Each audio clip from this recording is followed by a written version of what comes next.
Hello, everybody, and welcome to another edition of The Extra Shift. I'm Chris, here as always with Brendan. And Brendan, we're back a bit earlier than I actually thought we would be. Yeah, to be honest, I kind of expected there would be maybe a few more games in these series. I wasn't quite expecting those teams to lie over so quickly, but we'll get to that in time. It is episode 222, a nice little number. Yeah, I mean, look, I'm not shocked by the result necessarily, but I just I was kind of hoping for a little bit more fight. It is what it is. Yeah, look, I'm disappointed, obviously, in one of the two because I'm still very much not an Edmonton believer, but they may make me look like a moron, and it wouldn't be the first time that someone's made me look like a moron. And we will get into all these details shortly, but, as my little caption says, for those who are watching the pod rather than listening to the pod, part of that is to do with Peter DeBoer, and I remain, as always, a DeBoer skeptic because I lived it, and I've been there, and I've done that. And so it's not a shock that of all coaches that we're going to have this sort of rollover with a team that good, that Peter DeBoer would be at the helm of one of them. But let's get into it. So before we get into any of the normal stuff, in terms of what's happened, and I'm not even going to start with the sweaters. I'm going to start with trivia. Now, normally I try to link the trivia to the episode number, but that's harder and harder every time because when you start looking up NHL trivia with numbers, it just wants to give you like someone who's played 222 games, for example. Yeah. And that's boring. What we really want is something unusual. We want something that's cup themed. So with that in mind, you'll probably know this one, and I'm going to put it out there and say you might know this one. Which player has their name on the Stanley Cup 5 times, spelt 5 different ways? 5 different. Whoa, okay. They won. I'll make it a little bit easier for you. Yeah. It's 5 consecutive years. Oh wow. Okay. All right. So it's we're going back in time a little bit. There's realistically only one team it's probably going to be. Yeah. I mean, I want to say maybe like. I mean, I don't know why it would be 5 different ways. This is the puzzle piece that I'm trying to work out. Yep. Like, surely they didn't make a mistake 5 different times. It must be. Is it something complicated with vowels? Like, I'm thinking my first instinct is like Jean Beliveau or something. You're right club. Yeah.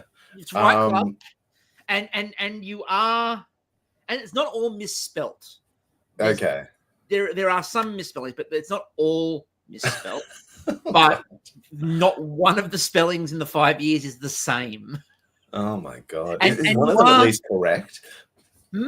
I hope they got it right one of those 5 times. One of them is exactly correct. Is the last one the right one? Did they have to keep winning? No, the last one's not the right one. Like, once you got it right, like, it's on the previous panel. The second is the right one. It's on the previous panel. How did you fuck it up 3 more times after that? The second is the right one, which makes it funnier.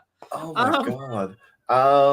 I'm just trying to think of anything, but like, I'm just trying to think of anything that's like a complicated name from the Habs. Like, from the, I don't. Oh my God. It's not. When I was going through, I had heard this one before, and I looked it up to confirm it. It is confirmed, and I forgot how dumb it was that this happened. Yeah. So it is the right team. You're in the right wheelhouse in terms of someone like a Jean Beliveau. So you're in French Canadian territory. I don't know, like Jacques Plante or something. Yep. I'm not sure. Is it Jacques? Oh, okay. Because it's the only other French Canadian player from that team I could think of. His name appears as J. Plante. Yeah. Okay. Jacques Plante, spelt correctly. Yeah. Jacques Plante, J-A-C Plante. Okay. All right. I get it now. Q Plante. Right. And then Jacques Plante, but the Jacques is spelt incorrectly. Oh God. I like that they started like they went like JAC, and then like there was a moment where they went, No, Safe I space. don't want to risk it. That'll do. You The get it. funny bit is you've got Jacques Plant spelt correctly with the Jacqueus, and then the last one is Jaques. They just abandoned the C altogether. They just gave up on the C. I like that some dude is just there free-handing it off the top of his head, though. Like, come on, man. There's no list. There's no list. The guy who engraved the cup is just. This isn't someone engraving like a tool in their work shed or whatever. This is the fucking Stanley Cup, man. The guy's just sitting there looking over at the rink, going, I recognize him. Yeah. Who's that guy? That guy is. Yeah. Guy skates past. He goes, "You, I've never seen in my life. You look like a Bobby. Oh, I'm gonna say Bobby. You know, I just love that idea. He only knows the names of the players that win it all the time, but that doesn't work because it was 5 consecutive jug punts. Like, once you got it right, just look at the previous. Like, I know you're not doing it on the cup. Okay, all right. Look, I know it's a panel and all that kind of stuff, but like, Control it's right C, there. Surely it's right there. Control C, Control V, Control C, Control V. You know, it's a bit like I've mentioned this before, but when Liverpool in English football were winning the league in the 70s very consistently in the 80s, Bob Paisley, the manager, when he'd be asked on the day before the game, what's the team sheet going to look like, Bob? He'd tell the press it's the same as last year because the team was so consistent. It's a bit the same with that Canadians team. It's like, you know, these guys, they won it last year, same thing. Like, they all won. So just leave it. Yeah, you know the one. In terms of number 22s, I thought about who I would shine a light on because there's the obvious, you know, Bossy and all those sorts of ones. We've also shone a light on the internet's favorite troll, Mike Commodore. You know, are you keeping up with the Commodore? Because the Commodore is keeping up with you. But instead, that's one for all my computer nerds out there. Yeah. I'm going to go with San Jose Sharks legend, Ulf Dahlin. Dahlin. Sharks legend. One of my favorite names in this list is Dino Ciccarelli. I just love, like, you know, how great for someone to just have the first name Dino. Like, I know it's just Dino. Like, as a kid, that's just got to be your dream to, you know. Surely people called it the dinosaur or something. It's you would really hope that they were that clever. The other one that you mentioned briefly too is we should probably mention Brett Hull's one appearance here because it will link into what we're talking about, because Brett Hull, of course, wore this in 1999. 1999, of course, being the one Dallas Stars Cup. We will come back to Dallas in a moment because, let's face it, there's going to be a fair bit of Dallas to talk about. But before we start about that, let's talk about other championships. The Minnesota Frost have defeated the Ottawa Charge to win the Walter Cup in the PWHL. Back-to-back years they win. I actually caught the last game. It was actually a really good game. I haven't watched as much of it as I hoped to. Like, occasionally I would remember that it was on and put it on while I was working and so forth. But you know, it's always interesting, I think, to like, especially the thing I love about the PWHL playoffs is, you know, they're not afraid to try out stuff that people are like begging the NHL to try, like being able to pick your opponent as the winner of a higher seed game to pick your opponent, and all of the and the drama that the teams who picked their opponents lost to those opponents. Yep. Like, that is fantastic. Like, you can't write a better story through the playoffs than that kind of, you know, obviously there's not that many teams. It's like, there's still 6 teams. They are going to expand, I believe. I love it. Year. Yeah, there's an expansion draft coming up. But one of the big conversations was all of these rosters have been, you know, this season they've actually done a really good job of roster construction almost across the board, and they're like, now all these rosters have to start sacrificing players. Coming up. That'll be interesting to see what happens there. But like the Frost, look, I've got a bit of a soft spot for the Frost because, you know, Kendall Coyne-Schofield is over there, and obviously, you know, she has links to San Jose previously, so I've a bit of a soft spot there. But they're a really well built organization. It's funny that the Minnesota Frost are the best example of, you know, Minnesota referring to themselves as the state of hockey. They spend all their time calling themselves the state of hockey, but it took the Frost to actually like a team that's only been around for a few years. But congratulations to Minnesota. I'm interested to see what happens when we start expanding. obviously, because when the league starts expanding out, that's going to be an interesting test of depth. Yeah. I think obviously I think there's a lot of potential with a bunch of cities which will absolutely support a team. I know that Pittsburgh has been talking about it ever since kind of having a few exhibition games previously at the Lemieux Center, several kind of sellout and so forth. They've been talking about like an expansion team and all that kind of stuff. So there's a bunch of locations I think that really they could thrive there. Hopefully it continues to expand at a like a sustainable rate and doesn't run into the salary problems that previous leagues before them have had and all that kind of stuff. But it's an exciting time for women's hockey. I'll be interested to see, because for those who aren't aware of what's happening with the expansion, so we've got Vancouver and Seattle are coming in. And the expansion draft is quite interesting because teams can protect 3 players.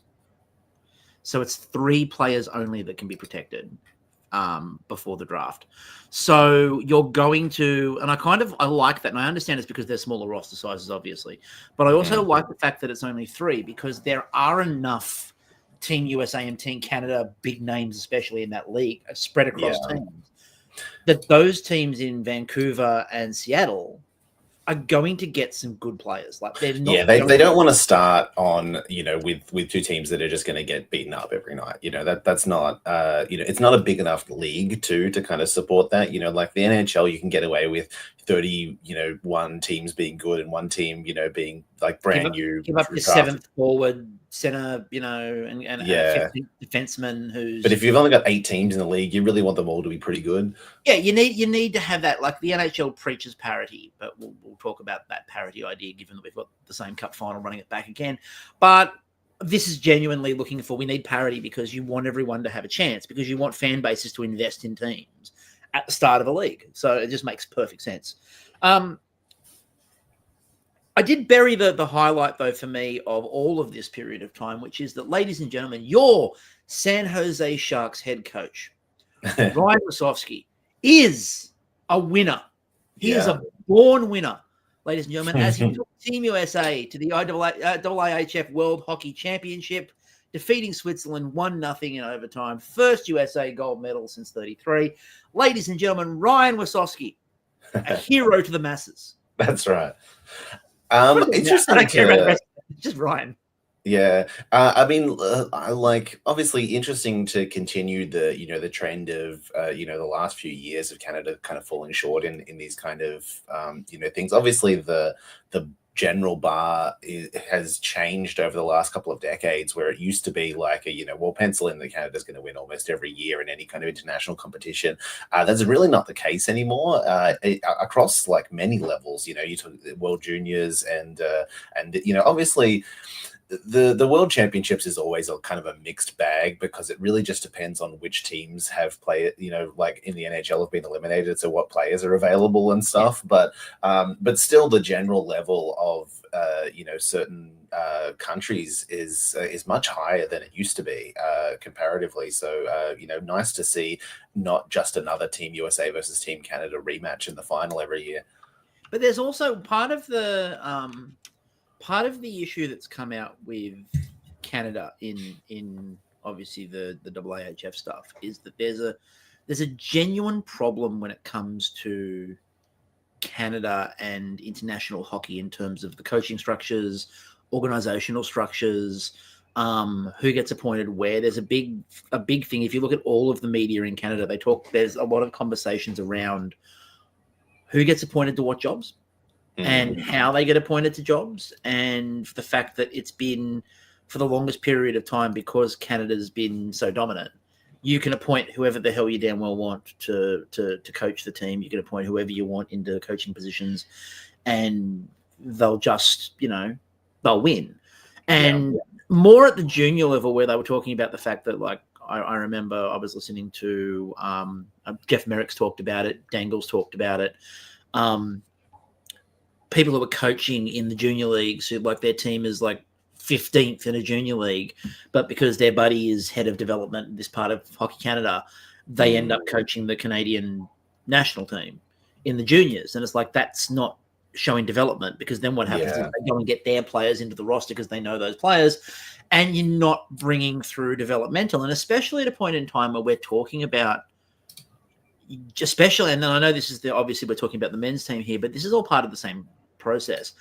Junior development, and in particular, strength of program and strength of organization is a big thing at the moment, especially off the back of the current trial that is going on.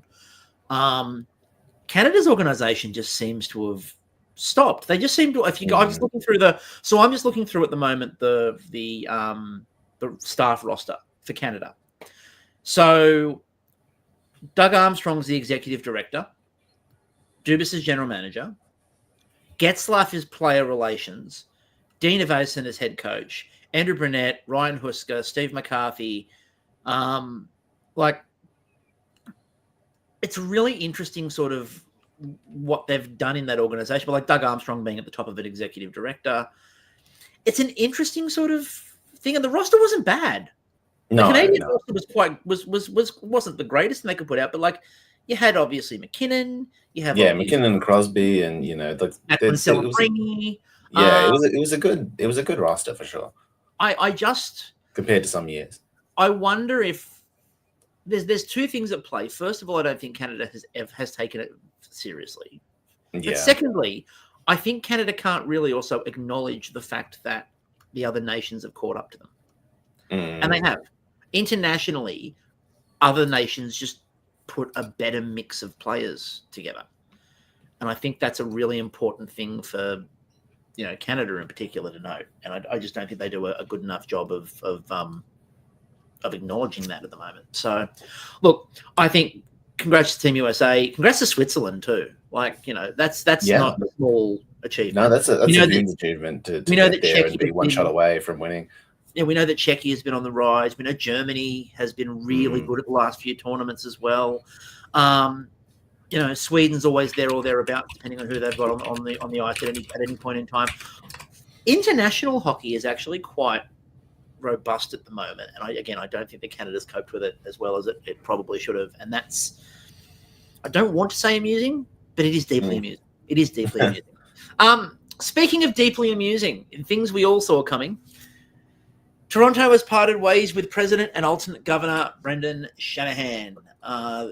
This was, again, not a shock. Yeah, you couldn't telegraph this more, that this was going to be the result of the playoffs. But what I did find fascinating was that everyone was like, oh, well, Shanahan's gone, but it's okay because he's instantly going to have a job. And it was like Shanahan is definitely in the running for an instant general manager's job, and then didn't get the job that everyone thought he was going to get with the Islanders. And I thought that was really telling too. They said they had a very good conversation, and they were very, very positive in this meeting, but Shanahan didn't get the job in the Island. And I thought that was, I wonder first of all, we'll talk about what his tenure is going to be reflected on in a minute. What do you think's next for Shanahan? I'm not too sure. I mean, I think that he could afford to wait for an opportunity. Absolutely, someone will hire him in the coming year if he wants to to work. I'm sure that the team. We know how teams are. They cycle through 3 or 4 different guys. If someone's available who's worked front office before, they're already a 50% chance of winning in any particular job. But I don't know. I'm curious to see what kind of situation he wants to go into. Obviously, the Islanders would have been a good situation in terms of them having the first overall pick and the opportunity to kind of build and rebuild that roster. Whether or not that's something that he wants to do, or if he wants to go into a competitive environment, what kind of what kind of team is looking for his kind of leadership. I'm not too sure. I'd like him to go back. I'd like him to go back to player safety. Yeah. I mean, that was probably the last person that was actually any good at that job. I think it's one of the best things that Shanahan has done. We'll talk obviously about the Leafs. Yeah. But I think Shanahan's time in player safety actually made that role significant important. Maybe he just ends up in some different office in the NHL rather than a team, in the actual league. What you're doing some other role, if that isn't an option at player safety. I mean, it feels more likely that it wouldn't surprise me if that. So part of the thing with the Islanders was obviously they were in the middle of hiring a GM. They were talking about him being GM or president, more likely president of the Islanders. Yeah. But as they said, they then brought the general manager in, and they said that probably stopped him from coming in as president because Matteo Dash came in, and they were like, he didn't get to appoint his own general manager, so that's a really awkward thing for a president to come in and do that. So, yeah, I don't know if you're Shanahan, you don't need it. We talked about it a little bit last episode with Shanahan and the failings of not understanding that you might need to sacrifice some pieces for the greater good, which was ironic given that, as we said in the last episode, he was the bit that was brought in when the Red Wings sacrificed a few good pieces to be great. Yeah. And the fact that he didn't seem to learn from that move is interesting to me. I think his time in Toronto is important. I think for the organization, it's a net positive overall. I think he restored a lot of problems that franchise had when it came to especially, and the one thing that everyone's talked about is the relationship that organization had with its past players. And they'd done a terrible job of working with the alumni. And his thing very early on of getting them all there and then springing on them, they were actually retiring the numbers, not honoring the numbers, was big. And I think restored a lot of trust within fan base of the organization, which had obviously dwindled for forever since, Harold Ballard. Yeah. But I think while that was all good, I think once they got hold of what they considered the key pieces, he couldn't allow his general managers to let go of anything of value. And it's that whole idea of you've got to give to get. Yeah. And the Leafs, sometimes you got to take a step forward, a step back, take a step forward. Kinda. And I think the Leafs have been unusual insofar as I think that every other organization understands that you've got to sort of trade something out to bring in the next piece you need. And the Leafs seem to want to do that without trading anything of value away. But at the same time, they also didn't want to do it through the draft anymore. So they weren't going to get a young piece through the draft. They weren't prepared to trade any of their good pieces for something that could potentially be great down the line. And it just felt like he was so stuck on this, the way I wanted to do it originally is the way it is going to happen. And given that he talked about it's a plan that it's a long-term plan that changes day to day, I don't think it shifted once. That's it was a lot of, I feel like it's year after year of one piece away, just one more little tweak or whatever, and we'll change away the way that we do things a little bit. We'll add a bit of grit, or we'll add a bit of this or whatever. That'll be the secret ingredient, and then we're gonna we'll add something the uncles will really like. Yeah. Now, before we go to behind the benches, there's one more front office appointment that happened overnight that I couldn't stop laughing at. I feel horrible for laughing at it. So the blind have decided to lead the blind by Buffalo appointing Jarmo Kekalainen as senior advisor to Kevin Adams. So we're going to put the man who built the powerhouse Columbus Blue Jackets to advise the powerhouse Buffalo Sabres. This is going to be interesting. Yeah, I mean, look, talk about two franchises that have just spent decades in mediocrity. How long till Jarmo's general manager? Because if I'm Kevin Adams, I'm a bit worried about that. Yeah, I mean, look, that does feel like well, we've got the guy here. If we decide that we're done with Kevin in probably by the end of the next year, like assuming that the Sabres don't make the playoffs by the end of the year. Adams is probably out and Kekalainen shifted into that job. It feels like one of those situations where, when we've seen this time and time again, look at places like Vancouver, for example, where you bring in someone to do the evaluation and they decide the best person for the job is them. Yeah. Rutherford goes in and goes, I'm going to appoint a general manager, but you're just going to do what I tell you to do because I know hockey. And it kind of feels a little bit like the senior advisor role here for Kevin Adams is someone's going, Kevin, do this. Yeah. Do this. But I mean, look, we can't even say that they've recycled the old hockey dudes. Because it's not the old hockey dudes. It was someone who, when he was hired as general manager, everyone went, who? But I think rather than who or what, this is a why Yamo? What in his CV of moves with high end draft picks makes you think that he's a really good advisor for someone else who's done a really bad job with high end draft picks? I mean, look, the only real thing I can say about Jarmo Kekalainen is that he's been a GM for a long time. Yes, he certainly has. He has done job. Yeah, and he has he has experience. That is absolutely true. The quality of that experience is middling, but he's definitely done the job. He has the phone number of most of the general managers in the league, and he has spoken to them at least once, probably while taking back cap. Anyway, let's get to behind the benches. Jeff Blashill is unsurprisingly the new head coach of the Chicago Blackhawks. We are all shocked. Not that deeply surprised. I don't understand what Chicago's doing still. I don't get it. Yeah.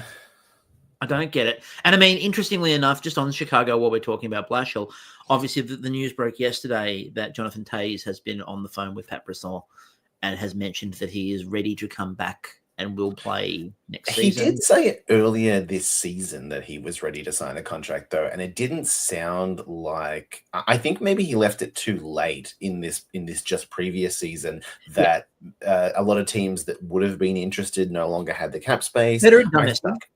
Did he attend like a training camp or something? Either way, he didn't get on a team this year. I'm curious to see, he is clearly, very much not the Jonathan Toews of old and absolutely not the Jonathan Toews of legend who may have never actually really existed. But Thank you. But like basically, you are adding him at this point in time as a, veteran, depth piece. He's not even like what Patrick Kane is, now in terms of like, offensive output or whatever. You're probably adding him as a third line center. So some team is probably going to give him a contract that is maybe worth more than it probably should. He probably should go join somewhere like Colorado as like a third line center or whatever for $1 million a year. I know he's going to go. I don't know if that's going to happen. I know exactly where he's going to end up. I'll get to that in a minute. I mean, I'm not. Look, first of all, I'm still not bitter about the fact that he made it to the top 100 players list of all time in place of Joe Thornton, and Evgeny Malkin. Yeah, like how do Malkin and Thornton don't make that list, but Jonathan Toews does? I'm sorry, I will never get over leadership. That. Leadership. I will never. Jumbo was Mark's favorite guy several years. So hate that. Anyway, that bugs me. Yeah, I think you're right. He left his run too late last time. Like everyone thought he was going to sort of declare that about a week before he did, and then he sort of just delayed, and then about a week before the deadline, he went, "I might play," and then by the time he was like, "Oh, I'll probably play," it was like 3 days to go, and everyone was like, "We're done. Like we're all finished now, man. We need to know this little one." Just on where I think he's going to go, which team who thinks they're all potentially always on the precipice would sign him as a depth third line center, and why is it Montreal? Yeah, I could see that. And they're going to do that as leadership to get them over the line because remember, they're one piece away. One piece away. If those Habs just get one more piece. Jonathan Toews was born in Winnipeg. I was like, is he a Toronto boy? I feel like if he was a Toronto boy, he would be the perfect Toronto signing. Well, Winnipeg's been put forward by a few people already. Yeah. And while that would probably be cool, Winnipeg is literally also a place where even the people who are from there don't want to go back there. Don't want to go back. They know. Fans, but it's true. Find the lie. There is no lie in that. Nobody wants to go. Yeah, from a competitive standpoint, I feel like Colorado is a good fit. But I think Colorado would be a smart move for him. But I mean, I don't know how smart the move is for Colorado. Especially considering like how weak their center depth is. Like he very well could end up being second line center there, very quickly. But no, that's okay. He'd believe he was better than Nathan McKinnon. Anyway, back to Blashill. It's a signing. I don't think it's I don't think it's a needle mover, but I'm also pleased. I mean, obviously Chicago aren't competing, but I'm also pleased they didn't just retread, like serious yeah. retreads. Like there's like DJ Smith's name at the moment is being thrown around with like Boston, and we'll sort of mention it now. We're talking about coaching, so like the Bruins job and the Penguins job, like DJ Smith keeps on coming up for all of them at the moment because someone's going to retread that one. Well, it sounds like the word out of Pittsburgh at the moment, obviously, is that in theory, I was double checking this morning because I was thinking that we might end up with a name today. They're supposed to. The rumor is that we might end up with a name in the next couple of days. Like we might end up with with someone signed in the next couple of days. The short list at the moment is a lot of kind of like younger, less kind of experienced coaches, Mitch Love, and David Smith. Yeah, and David Quinn, who was already there. David Quinn was already there, like fixing the power play, which was marginally better, but that's not a high bar. Jay Woodcroft is names come up and stuff like that. But yeah, I don't know. It's interesting. We'll see. It sounds like that the Penguins next year are going to be going young, like Mitch Love's an interesting one because he's in the running for both the Bruins and the Penguins. Yeah, and has some experience in the Bruins organization, so maybe that won't work out. And the other name that popped up, I know the other name that popped up again and now is more prescient because of what happened yesterday, obviously, because they can now speak to him, is Alan Nasruddin, who has links, to Pittsburgh. So that's another name that's popped up in the Pittsburgh one. Boston's interesting at the moment. Mitch Love again, Marco Sturm, Jay Leach, and Joe Sacco is apparently part of the process. But what that means in Boston, who knows? I suspect if they're looking at those sorts of coaches, that Boston is not convinced that they're going to bring back Brad Marchand. No. I mean, look, I think both of Boston and Pittsburgh are kind of looking at a similar situation of retooling and rebuilding, and stuff. Marco Sturm's been close a few times. He was close when he was the other candidate when Ryan Wasowski got the Sharks. Marco Sturm's going to get one in the next 12 months. He'll be a head coach in the league. I don't think there's a doubt about that. I think that the amount of jobs that we're hearing. The amount of jobs that we're hearing Mitch Love linked to makes me. I mean, look, obviously, he makes me feel like he's next. Yeah, he's probably got a bit of buzz from how successful he was with the Capitals, kind of turning their team around from being old and washed out to being a contender again, winning the division, all that kind of stuff. So that's probably more or less guaranteed in one of these coaching positions. And it's probably also like for him, it's the season to do it, because I think, again, if you believe that Washington aren't going to be able to do that again, you probably make the break now and try to get the job off the back of this season. Yeah, if I had to bet, I would say that that he's probably the Penguins' first choice, given how close organizationally and structurally the Capitals and the Penguins have been. And Seattle Kraken have named Lane Lambert as their new head coach once again, continuing trend of appointing Guy. Yeah. No, look. They are the organization of Guy. I struggle with the idea that there's part of you that wants to go, the league was harsh on Lane Lambert the first time, but I don't think they were. Seattle has an organization done things in a more polar opposite way to the one that preceded it, more than Seattle to Vegas. Like Vegas, like Seattle's appointments have all been deeply underwhelming. Yeah, it's disappointing too. I had really high hopes for Seattle, especially with some of the people that they brought on board into that front office. I was expecting them to be a really intelligent, organization that was going to show that. I think that they had a plan to kind of build over a few years and get good, and it just hasn't really worked out for them.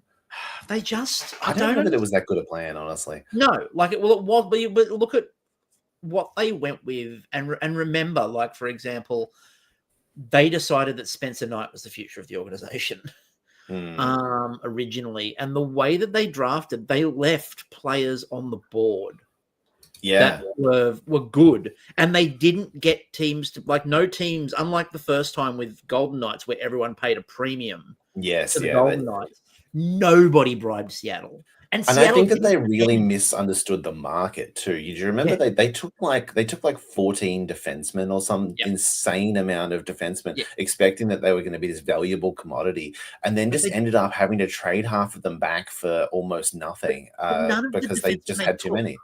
but none of the defensemen they took were like Well, first good. line. No, They no, took they took a second, third line combo, but about yeah, eight of everyone that they took essentially was middling depth, which is like I if they were think intending to be bad or whatever, okay. But also, I feel like they just could have gotten more value by taking someone better, trading them for someone worse and a pick. Like, I think our first off-season show. I mean, look, I book it live, guys. I book it live. I think our first off-season show will be a redrafting of the Seattle draft, because yeah, I yeah, think we do that'd be such a better fun. job with that thing. And again, not just in hindsight. I think at the time we said this is not No, a great yeah, draft. I I'm pretty remember sure I thinking, can pull up our notes from yeah, before it happened of like who we were picking, who we were going to draft at the and time. yeah, Some of we that did might our look bad in hindsight too, but I can't imagine it would look significantly worse I'm than going to what they suggest, did. and not to big note ourselves, but I'm going to suggest our draft would probably look better than what they did. I hope But so. I hope so. I'm curious to look back and find our notes now. I think I'm we sure will. I have So it one of the somewhere. things we will do for off-season pods is we'll do a redrafting, because I think it's a really interesting one. Yeah. With all that in mind, let's get to what we need to talk about, which is Yes. two teams that massively, massively, massively underperformed, and two teams that just know where the finish line is. Yeah. And let's start with Florida versus Carolina, which was at absolutely no point in the series a contest. No, what a disappointing showing for Carolina. Like basically just a total no-show in the first like 3 games of the series. Absolutely like hammered outshot, 5-2, They're just 5-0. preparing for Mana. Yeah, They're just it's preparing for Mitch. They want to make him feel welcome. they eventually got some life. Like, eventually in that fourth game, they won 3-0, and there was some life from Sebastian Aho. There was some life from their team. They kind of started to pull it, but it was too late. Once they were 3-0 down, there was no chance that Carolina was coming back in that series. I was bitterly disappointed with Carolina. They scored 7 goals in the entirety of a 5-game series. I think there's a couple of interesting things about Carolina. We'll have a bit of a look. 10 goals. Yes, we'll have a bit of a look at it. So I think one of the things that I think is really fascinating when you look at Carolina is I think, and I was looking at this after the series ended, I think every one of us, me included, have overvalued the way this roster is constructed. Mm. If you actually break down what the roster is, there are massive gaps. Like, there are huge gaps in this roster. Well, I feel like they were a better team last year than they were this year. Which is Like explained by the fact that they will have $28 million in the offseason to spend. Yeah. But, like, Sebastian Aho at 9.7 is their top earning player.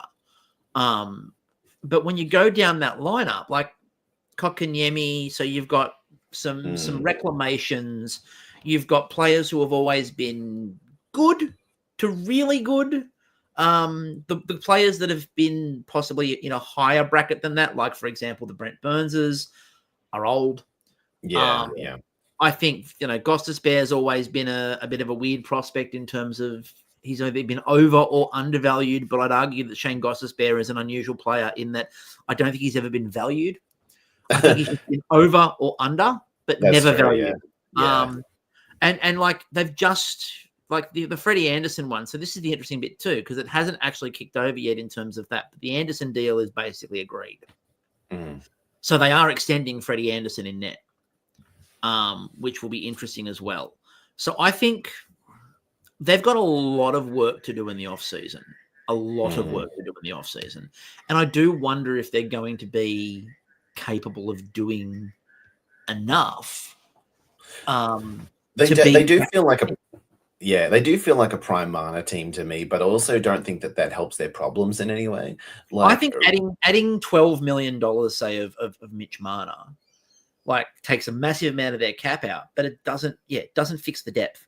No, it doesn't fix the depth, and it doesn't really fix their lack of scoring. Mm. Like, really, what they kind of need is a bunch of guys who are capable of putting the puck in the net. That's obviously incredibly difficult to find in free agency for value. They're the right organization to be able to do it in terms of being able to identify undervalued guys who can score, but whether or not they can do that, whether or not they can go out and target, whether that's through free agency or whether that's through trades, people who can kind of change the identity of their team in terms of their ability to score, because they just kind of have like a bunch of like non-physical playmakers. Really, that's kind of their whole team.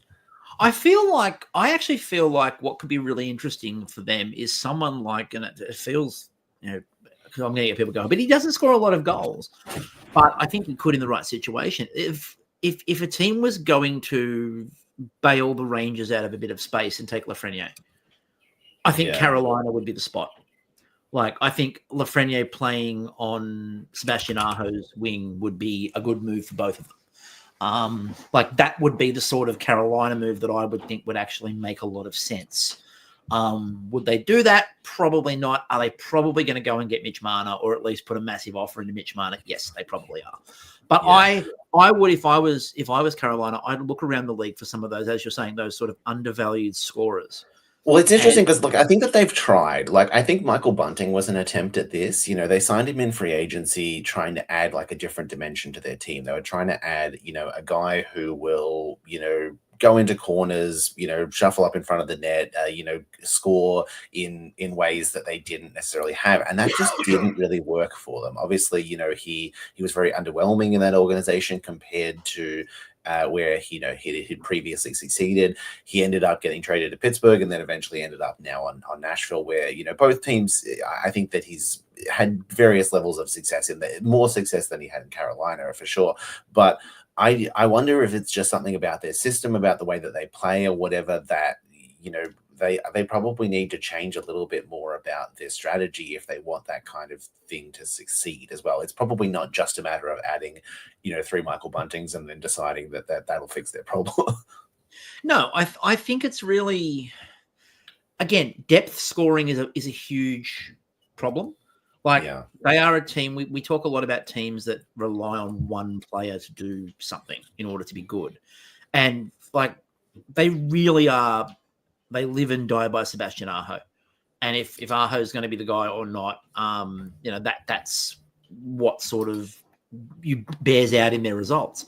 I think if you're Carolina, I think you need to go and sort of snipe around the league to see if you can find depth scoring that might be undervalued where it currently is, but will actually probably thrive a little bit more in your system. I also think, for example, like we've talked about clubs that, what do? You ring the bad general managers and you ring them nonstop. Nashville's the obvious one, but I don't actually think you do it to Nashville. I think at the moment, you get on the phone to Vancouver. There's a lot of turmoil in Vancouver. I think you get on the phone to Vancouver, and I think you just see who in that organization you reckon you can pry out of the city. And like, I think Vancouver's a target that they could quite easily pick players from, because again, I think Vancouver are open. I think Vancouver are open to trade almost every piece of that organization not called Quinn Hughes.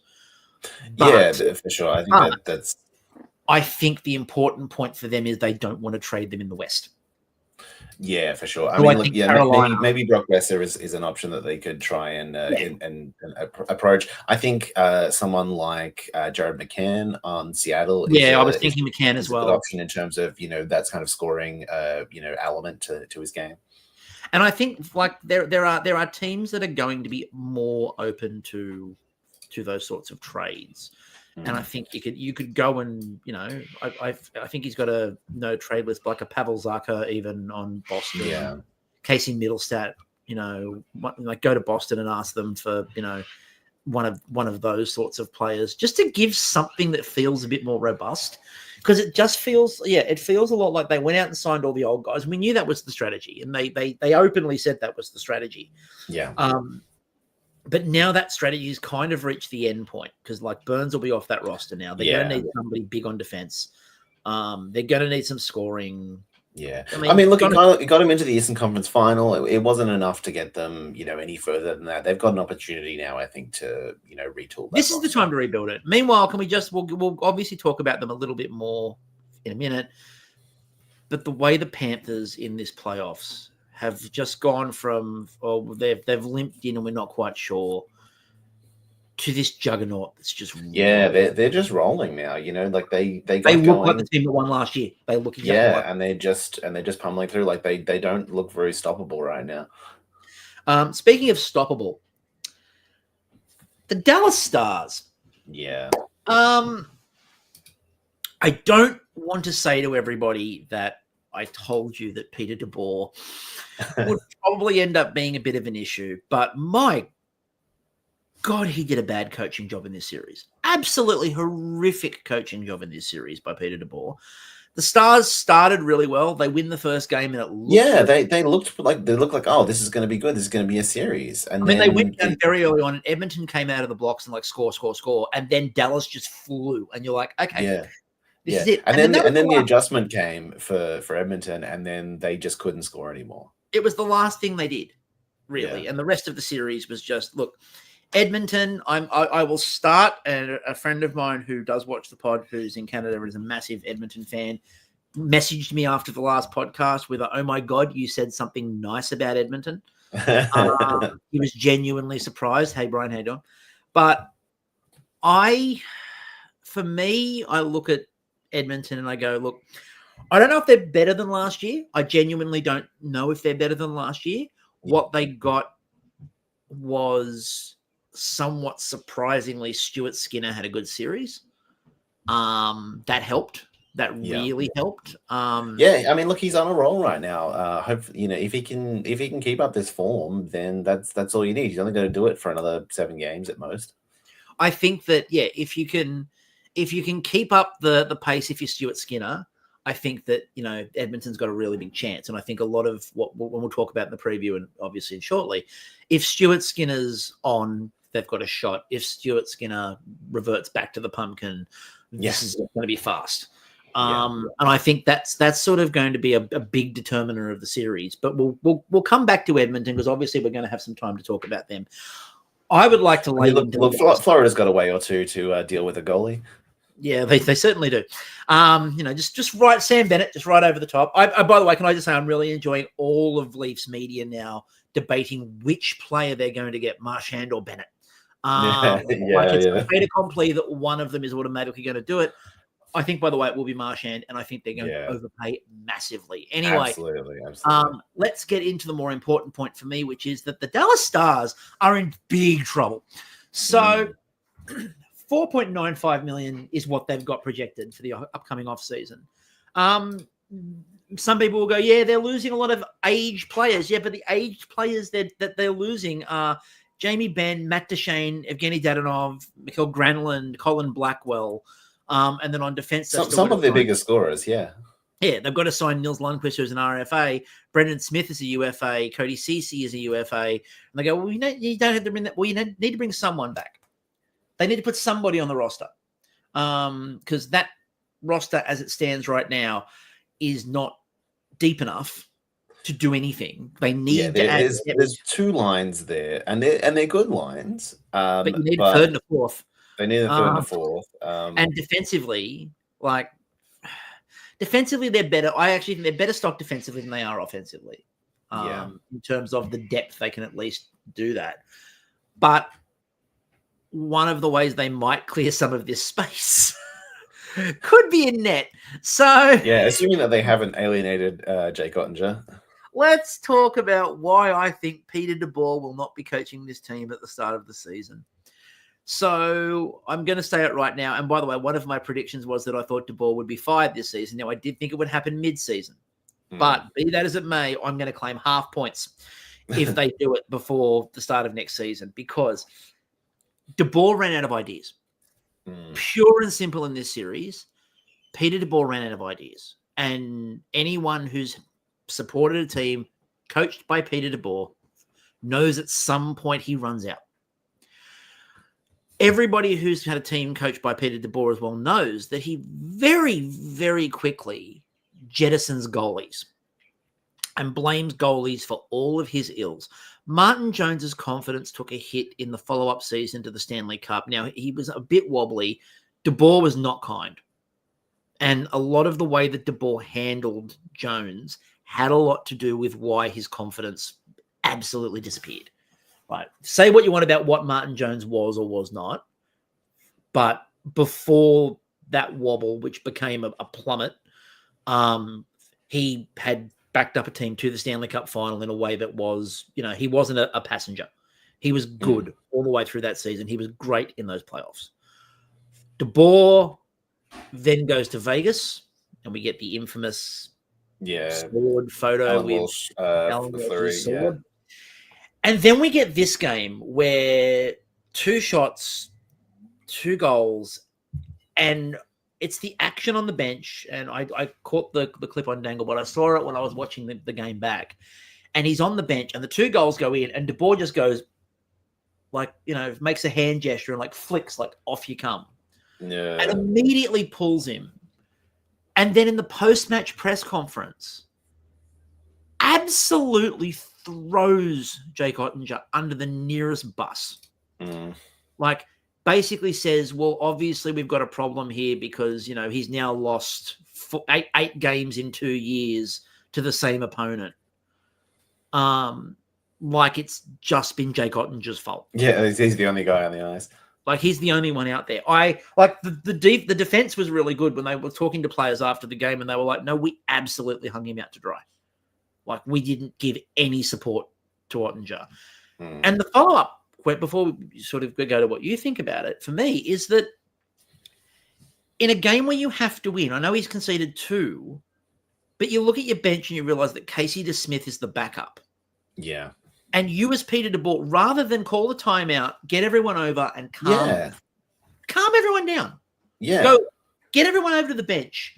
Bring them all in. Go, I don't know if you know, 1, we're playing an elimination game for us. We need to win this. But 2, we've got Mikko Rantanen there. We've got Tyler Seguin there. We've got Roberts. We've got these players here. You guys can score goals. So don't worry about where we are. Go out there and do it. Jake, wipe it out. You're all good.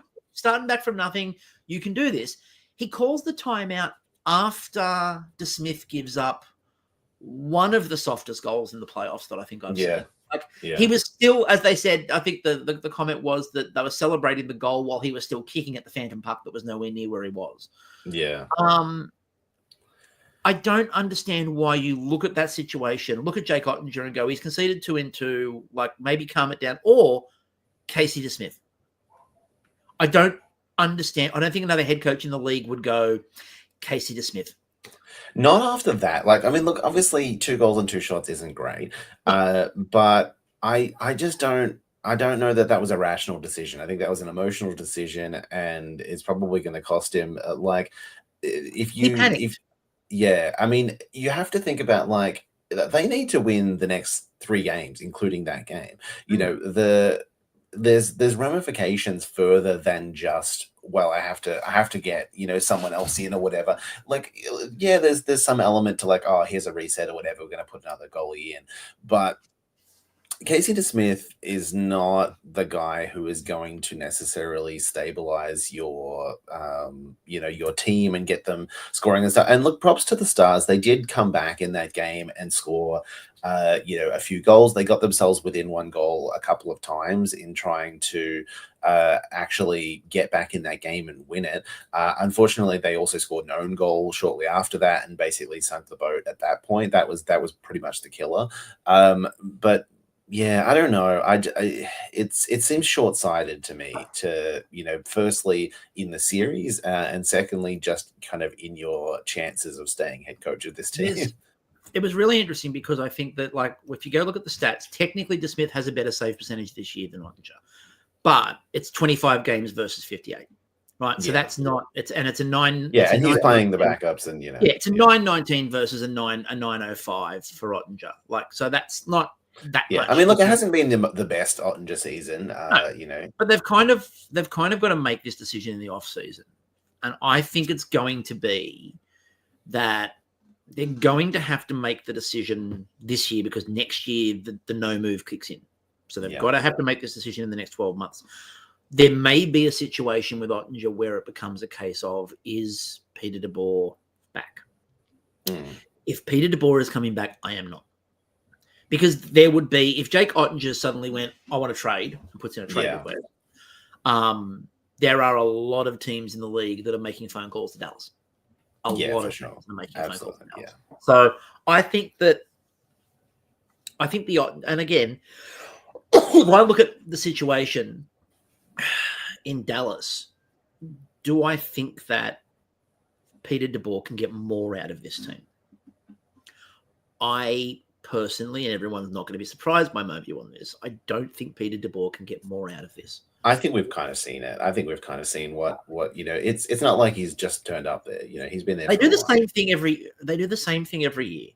They look really good. They get really close. They make you believe, you in particular believe, and then they get to the second last hurdle and they trip spectacularly every time. And again, the only reason why I don't tend to, I picked them over Edmonton, but that's, again, more to do with my lack of Edmonton faith. But I did say in the preview that Peter DeBoer could very well Peter DeBoer this. And again, I don't fall for Dallas as much because I don't trust Peter DeBoer because I lived it. And having lived it and seen him close up, you know what the outcome's going to be. You're just waiting to see how long it's going to take to get there.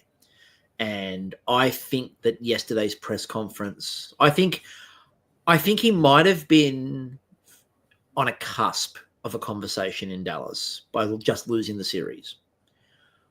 I think the way he handled that press conference yesterday probably gets him fired. Because how can you turn around to that locker room and tell them that you've got their back and you think that they can come back and be better? I suspect that he knows that he's probably on the chopping block. Like I imagine that there's some element of desperation to the kind of things that he did during that game and during that series, knowing that like if I don't make some kind of drastic moves here and win this or whatever, that's probably it for my job.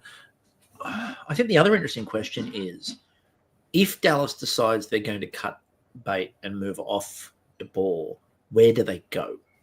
Yeah. That's a bigger question for me, because you don't feel like they're going to be a team that enters a new coach sweepstakes. You feel like they're going to go after someone with a proven record, whatever that happens to mean. And, I don't know what that looks like. I'm hoping we're finished with Mike Babcock now. I'm hoping we're done with that. But no, it's always that scary. Like, oh, he's still sitting there. He's still lurking. You know who I would actually really like to see in Dallas, but it won't happen because he's under contract and he's not moving anytime soon. But I actually would like to see John Cooper. Yeah, I think Cooper with that Dallas team would be amazing. But he's not leaving Tampa anytime soon. But I feel like there's some really interesting decisions to come in Dallas. How brave are they as an organization? I don't know how brave they are as an organization. We're about to find out. Especially since this is the last season before Jason Robertson's RFA. Yeah. So you've got to put a plan together that's going to sell him on it. You've got to come up with something to keep Jason Robertson in the building. Look, I think he's probably only got 1 year before he can walk to UFA. Yep. So it's an RFA. If that turns into a contentious situation, he can force an arbitration where he ends up, with just like a 1 year contract that walks him to UFA.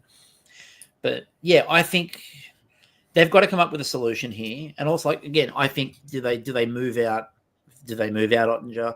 Like, Dallas is a weird one because we'll get onto the Cup final preview in a sec. But Dallas is a weird one because it's not so much that they've got massive contracts over 10. They've only got one contract over 10, which is Mikko Rantanen. But they've got 9s and 8s all over the place. They're paying Ottinger $8 million. They're paying Heiskanen $8.4.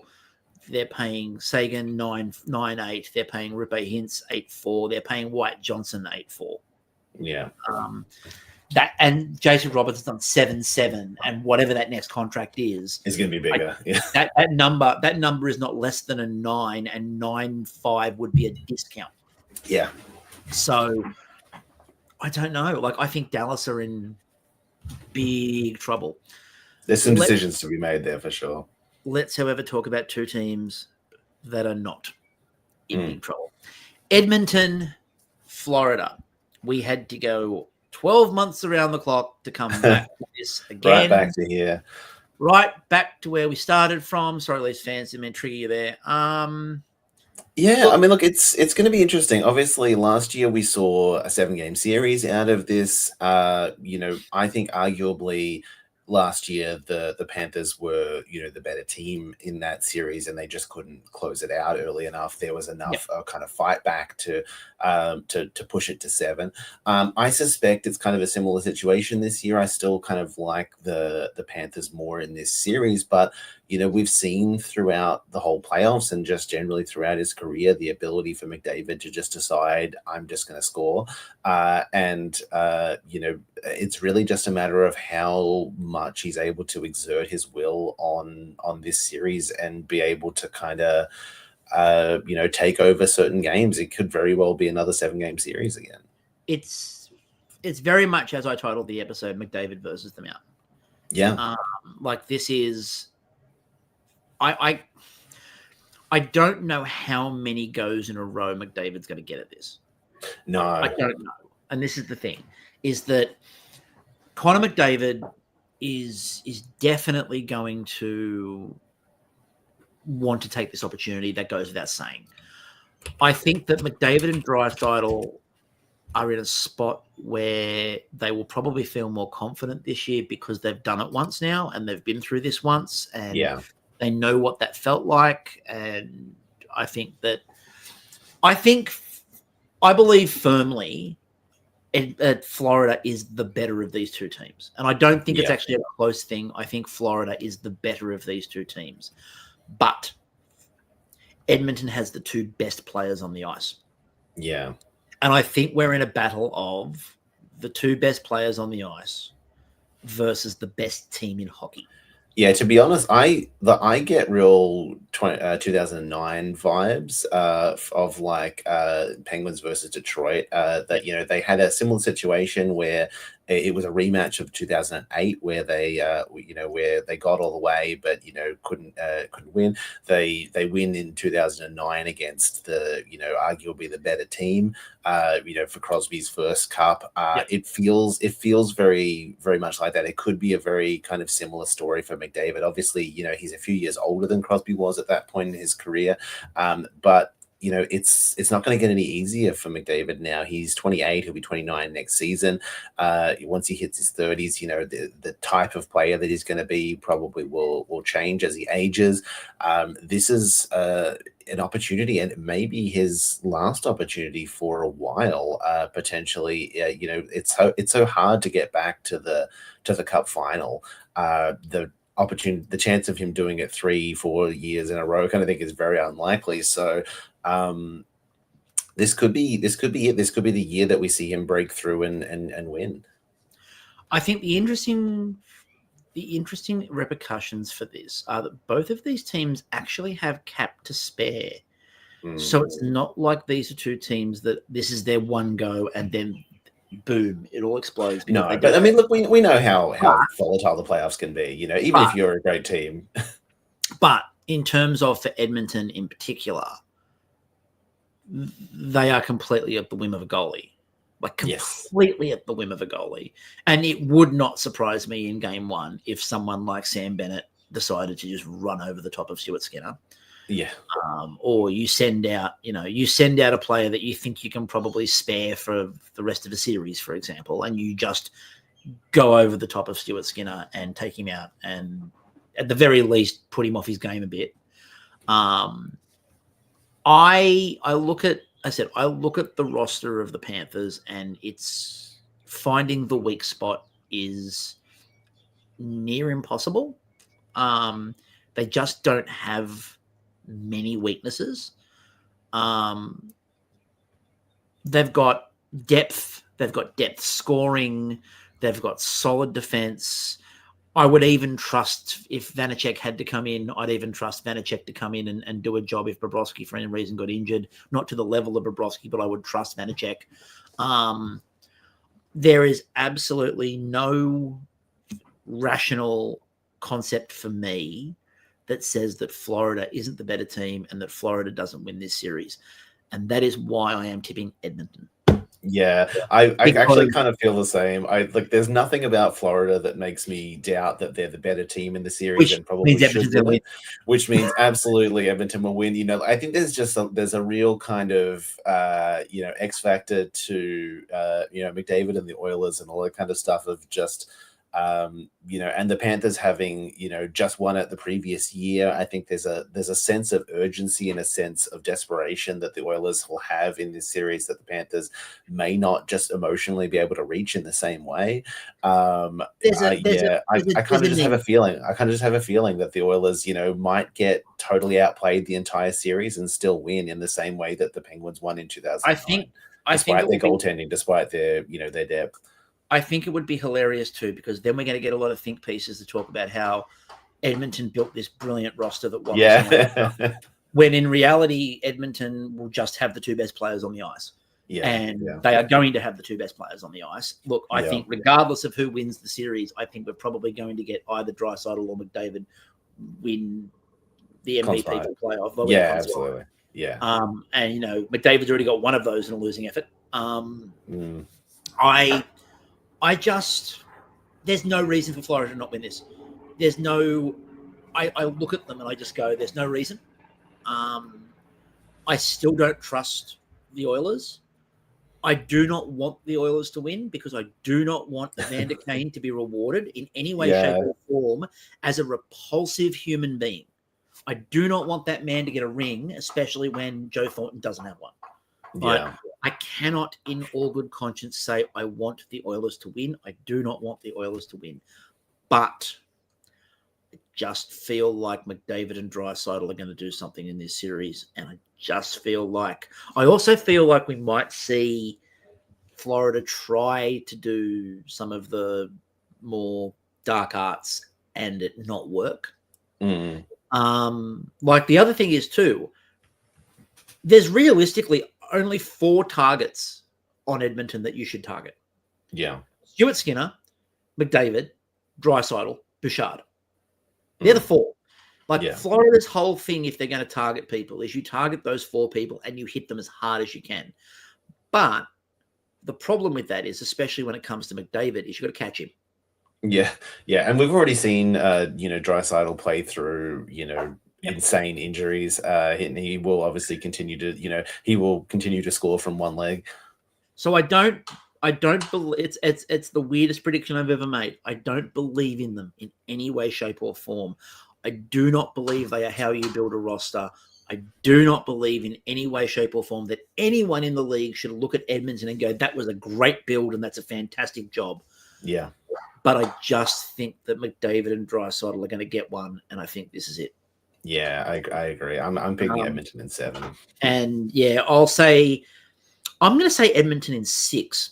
Yeah, I want to. My vibes are 6, but I just want the drama. Push it to 7.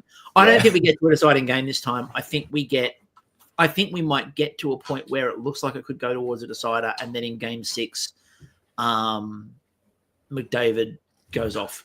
Yeah, I think we might get one of those ones where McDavid has a 3-goal opening.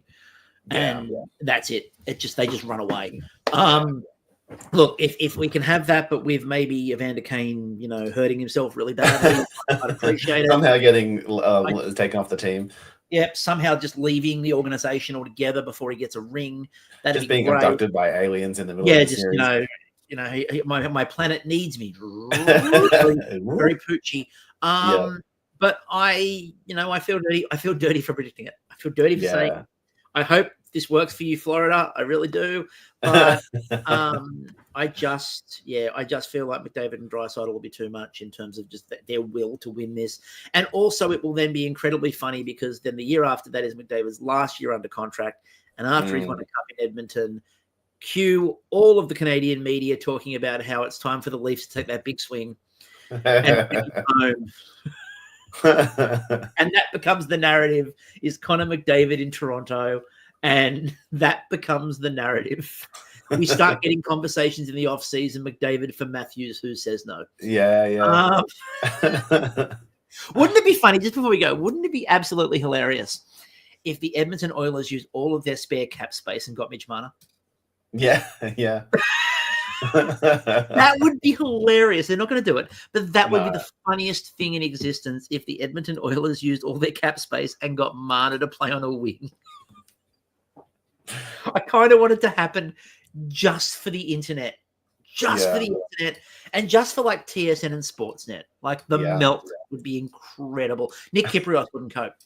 No, Kyprios would smash into a million pieces. It'd be great. They just cut to his head and it just go boom, explosion. He's done. There goes Kipper. End of Kipper. So that's going to do it. We have both amazingly predicted the Edmonton Oilers to win. Honestly, I just kind of like, I didn't come into this thinking that was what I was going to pick. Neither did I. But through the conversation, it just kind of went that way. Like literally, when I was running through every reason why Florida was going to win in my head, I just went, "That means they're not." Yeah, it means they're not going to win, is it? Yeah, and like we've seen enough hockey to know that's not how it works. We've seen this. We know how this runs. We know how this operates. Congratulations. We're going to hear that Stuart Skinner's the greatest goalie in the league. Yeah. Look, if any goaltender gives me a certain Pittsburgh Penguins goaltender career trajectory, it's Skinner. Yeah. He's going to be Matt Murray. Yeah. Like Stuart Skinner is Matt Murray. But Stuart Skinner has been like not that great so far. So it's possibly even more of a Fleury kind of thing where he is actually like not that good for many years of his career and then ends up actually kind of being decent by the end of it. And people look back in hindsight and pretend that he was good the whole time. I would kind of really like, again, I don't really want I don't want them to win, but I would find it absolutely hilarious if Stuart Skinner was atrocious and Edmonton still won. Yeah. Like, he's just a turnstile. But I mean, that's basically what happened with the Penguins. That's basically what happened with Fleury. Fleury was like sub 900 in that series, and they still won. And was basically the sole reason they lost several years between 2010 and 2016. And then in hindsight, after the fact or whatever, we all look back and go, "Oh, he was great." And look, I mean, and we are finishing up, folks, but just that last point on that is like, look at Matt Murray in that Sharks series, right? Everyone goes, "Oh, Matt Murray, oh my God, Matt Murray, amazing." Look at it back in hindsight. The Sharks lost their leading scorer. Yeah. Like, he wasn't facing much. It wasn't a heap of going on. They did not put any form of offensive pressure on at all in that Stanley Cup final. Yeah, they had a much harder time with like Washington and stuff like that was a big performance to win that series. They did not deserve to win that series, and they did. Yeah. And the next season, the second anyone put pressure on him, crumble. And so like again, it could very much be the fact that Stuart Skinner is going to be atrocious. Yeah. The Oilers defense is take some solace from this though, Chris. Imagine the insane contract extension money that the whole Edmonton Oilers team is going to get if they win the Cup. Look, that is the one thing that will save this for me is when everybody who's coming off contract demands more. Like when they suddenly overpay Jeff Skinner. They've got to pay all of these guys to stay with the team. Well, the interesting part for just before we go, there's 12 million left, obviously, on cap for the Oilers this year, but they do have to pay Evan Bouchard. Yeah, and imagine what that contract is going to be if they win. Like, imagine what some of these contracts are going to look like when they win. Well, here's the question: might get $15 million. Imagine Evan Bouchard comes in and gets told you're being paid less than Darnell Nurse. Because Darnell Nurse is on 925. He comes in and you go, we're paying you less than Darnell Nurse. Evan Bouchard goes, I might test the market. Yeah. Let's go to arbitration, folks. Anyway, on that note, we've done all we can. We've cursed everybody. I don't know how, but we've done it. So we will be back once, obviously, this comes true. Yeah, a couple of weeks probably. Yeah, because we've got a week because everything finished. Yeah, well, that's the thing is, the next game isn't for another 6 days. And so we'll be finished up, sometime in mid-June for the Cup. Yep. All right, so we will catch you all later. So yeah.